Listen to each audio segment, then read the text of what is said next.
part of our push stock campaign, I'm at Colchester Machine Tool Solutions.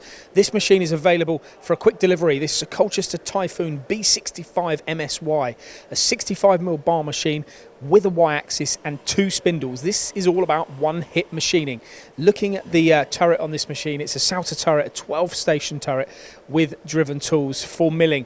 Now the Y-axis on this machine isn't a wedge type Y-axis, it's a single axis, which I'm told is a better construction of a machine, as well as the fact you've got a 30-degree slant bed on here, so it's great for swarf fall away, which I've noticed, and also means that the centre of gravity of the machine is lower to the ground, so that will give you more rigidity. Here's a demo of a part that they've been machining on this particular machine.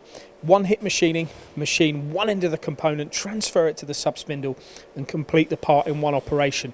How important is it at the moment to make sure that you are being as efficient and productive as possible? Maybe upgrade the machines that you've got in your machine shop for something like this. Sub-spindle turning centre, available from stock here at Colchester Machine Tool Solutions.